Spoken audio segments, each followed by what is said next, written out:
ሰላም እንዴት ናችሁ? ውድ የቻናላችን ቤተሰቦች በያላችሁበት ሰላማችሁ ብዛ። ዛሬ ደግሞ ይዤላችሁ የመጣሁት ባለ ሶስቱ ይሄ ቃላት ምስረታ ነው ማለት ነው። ሶስት ፊደላትን ተጠቅመን ቃላትን እየመሰረትን የምናይ ይሆናል ማለት ነው። እናንተ የሚጠበቀው ይህን ቪዲዮ እስከ መጨረሻው መከታተል ነው። በመጀመሪያ ግን ለቻናላችን ቤተሰብ የሆናችሁ ቪዲዮ ላይክ እና ሼር አድርጋችሁ ጀምሩ። እንዲሁም ለቻናላችን ሲሆናችሁ ደግሞ ቻናሉን ሳብስክራይብ በማድረግ ቤተሰብ ሁኑ። አሁን ቀጥታ ወደ ቪዲዮ እንሄዳለን። ዛሬ ይዤላችሁ የመጣሁት ባለ ሶስቱ ይሄ ቃላቶች ነው ማለት ነው። እነዚህ ቃላቶች በደንብ አድርገን የምናይ ይሆናል። እናንተ የትም ሳትሄዱ ከኔ ጋር አብራችሁ እስከመጨረሻው ትቆያላችሁ። እነዚህን ቃላቶች በደንብ አድርገን የምናነብ ይሆናል። እናንተም አብራችሁ ከኔ ጋር እያነበባችሁ እስከመጨረሻው ተለማመዱ።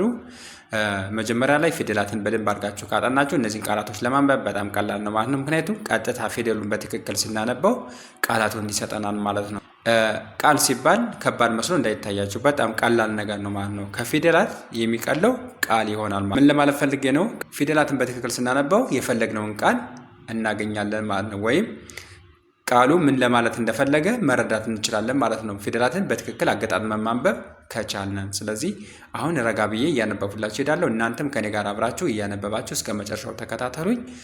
አንድ ባንድ እያነበብን እንሂድ። የመጀመሪያው ቃል ከዚህ ላይ ምን ይላል? ሰብለ ሰብለ ይላል። ሰብለ ይኸው ተመልከቱ። አሁን ሰን ካወቅነን፣ ብን ካወቅነን፣ ለን ካወቅነን ሰብለ ብለን ስናነበው ሰብለ የሚለውን የሰው ስም እናገኛለን ማለት ነው።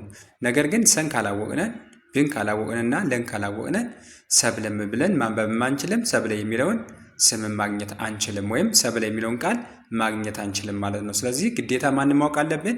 ሰን ማወቅ አለብን፣ ብን ማወቅ አለብን፣ ለን ማወቅ አለብን ማለት ነው። ስለዚህ አሁን መጀመሪያ ላይ ነው እንደዛ አድርጌ የምነግራችሁ። እዛ ቀጥታ እያነበብኩላችሁ ነው የሚሄድ ማለት ነው። አሁን እኛ ሳናቅ ሰን አነበብነን፣ ብን አነበብነን፣ ለን አነበብነን። ነገር ግን ምን የሚለውን ቃል ሰጠን? ሰብለ የሚለውን ቃል ወይም ስም ሰጠን ማለት ነው። ነገር ግን ፊደል ግን ሰን ካላወቃችሁ፣ ብንም ራሷን ካላወቃችሁ፣ ለንም ካላወቃችሁ በምንም ታምር ሰብሎ የሚጠራላችሁ ወይም ብብሎ የሚጠራላችሁ ወይም ለብሎ የሚጠራላችሁ ነገር ልታገኟችን ማን ነው? ግዴታ ማወቅ ይጠበቅባችኋል። ቃል ግን ፊደላትን ካወቃችሁ ፊደላትን ስታነበው ብቻ ቃሉን ማወቅ ትችላላችሁ ማለት ነው። ስለዚህ እንደዚህ እያደረጋችሁ መረዳት ይጠበቅባችኋል። በመጀመሪያ ማድረግ የሚጠበቅባችሁ ፊደላትን በጥንቃቄ ማወቅ ስለሆነ ማለት ነው። ኦኬ። ቀጣይ ደግሞ ከዚህ ለምን ይላል? ይቺ ማነች? ሙ ነች። ሙ። እሺ። ከራ በአንድ ላይ ስናነበው ሙከራ ሙከራ ይላል ማለት ነው። ቀጣይ ደግሞ ከዚህ ለምን ይላል? ሰላም በአንድ ላይ ስናነበው ሰላም ሰላም ይላል ማለት ነው። ቀጣይ ደግሞ ከዚህ ለምን ይላል? ደካማ በአንድ ላይ ስናነበው ደካማ ደካማ ይላል። ቀጣይ ደግሞ ከዚህ ለምን ይላል ማለት ነው?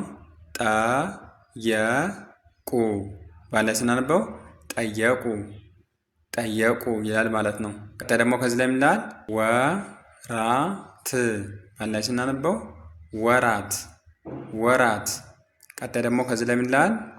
ከማል በአንድ ላይ ስናነበው ከማል ከማል።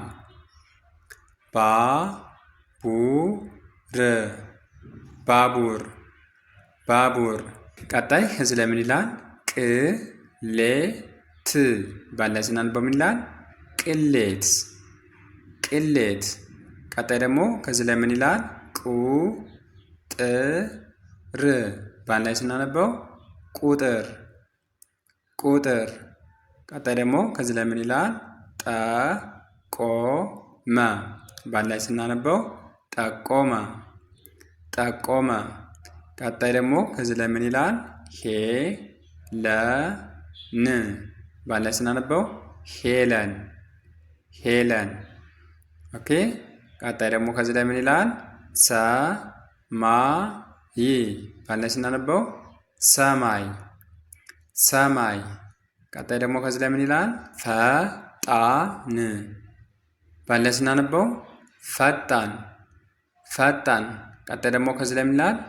ቅጣት በአንድ ላይ ስናነበው ቅጣት ቅጣት። ኦኬ። ቀጣይ ደግሞ ከዚህ ላይ ምን ይላል ማለት ነው? አራት በአንድ ላይ ስናነበው አራት አራት። ቀጣይ ደግሞ ከዚህ ላይ ምን ይላል? ሽፋን በአንድ ላይ ስናነበው ሽፋን ሽፋን። ቀጣይ ደግሞ ከዚህ ላይ ምን ይላል? አመት በአንድ ላይ ስናነበው አመት አመት። ቀጣይ ደግሞ ከዚህ ላይ ምን ይላል? ምክር በአንድ ላይ ስናነበው ምክር ምክር። ኦኬ። ቀጣይ ደግሞ ከዚህ ላይ ምን ይላል? ቀለም በአንድ ላይ ስናነበው ቀለም ቀለም። ቀጣይ ደግሞ ከዚህ ላይ ምን ይላል? ብድር በአንድ ላይ ስናነበው ብድር ብድር። ቀጣይ ደግሞ ከዚህ ላይ ምን ይላል? ከተማ በአንድ ላይ ስናነበው ከተማ ከተማ። ቀጣይ ደግሞ ከዚህ ላይ ምን ይላል? ድራማ በአንድ ላይ ስናነበው ድራማ ድራማ። ቀጣይ ደግሞ ከዚህ ላይ ምን ይላል? ውዳሴ በአንድ ላይ ስናነበው ውዳሴ ውዳሴ። ቀጣይ ከዚህ ላይ ምን ይላል? ዘመን በአንድ ላይ ስናነበው ዘመን ዘመን። ቀጣይ ደግሞ ከዚህ ላይ ምን ይላል? ጀማል በአንድ ላይ ስናነበው ጀማል ጀማል። ቀጣይ ደግሞ ከዚህ ላይ ምን ይላል? ሸለቆ በአንድ ላይ ስናነበው ሸለቆ ሸለቆ። ኦኬ። ቀጣይ ከዚህ ላይ ምን ይላል? ሶስት በአንድ ላይ ስናነበው ሶስት ሶስት።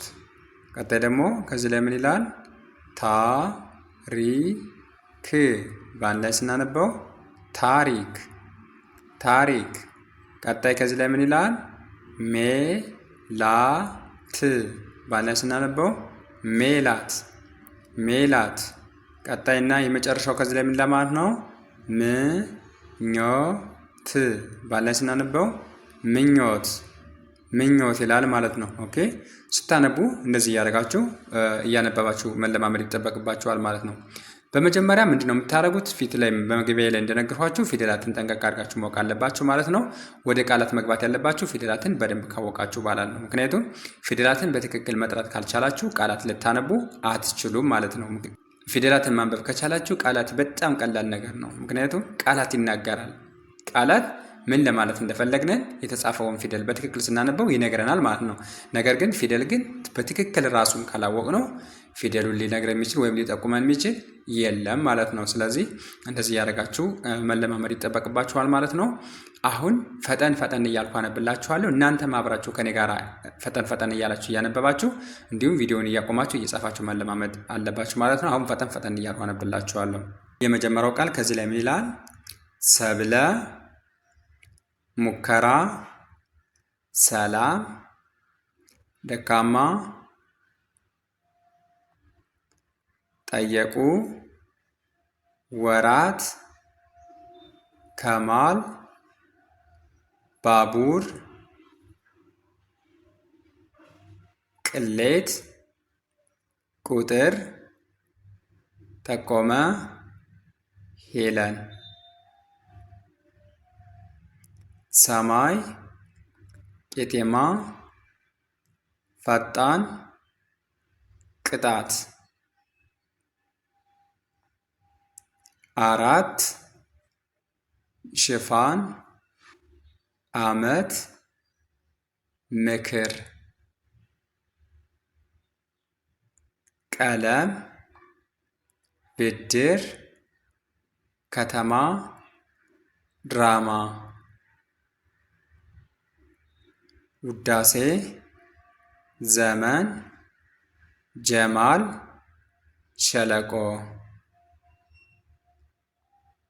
3 ታሪክ፣ ሜላት፣ ምኞት። ልክ ደግሞ መጀመሪያ ላይ ረጋ ብላችሁ ካነበባችሁ በኋላ እንደዚሁ ፈጠን ፈጠን እያላችሁ ማንበብ ይጠበቅባችኋል ማለት ነው። ስታነቡ ልክ በቃ እንደዚህ ፊደላት ቃላትን በአንድ ላይ አድርጋችሁ መጥራት ግዴታ ይሆናል ማለት ነው። እስከምትለማመዱ ድረስ ረጋ ብላችሁ ፊደሉን እየጠራችሁ ታነባላችሁ። ከተለማመዳችሁ በኋላ ደግሞ አንድ ላይ ቃሉን ማንበብ ይጠበቅባችኋል ማለት ነው። እንዲህ ያደረጋችሁ ተለማመዱ። በጣም ቀላል ነው። ነገር ግን መጀመሪያ ላይ ፊደላትን በደንብ አድርጎ ማጥናት ይጠበቅብናል ማለት ነው። ዛሬ ይዤላችሁ የመጣው ቪዲዮ ይህን ይመስላል። ቪዲዮ ከተመቻችሁ ቪዲዮ ላይክ፣ ሼር እና ሰብስክራይብ ማድረጋችሁ እንዳትረሱ።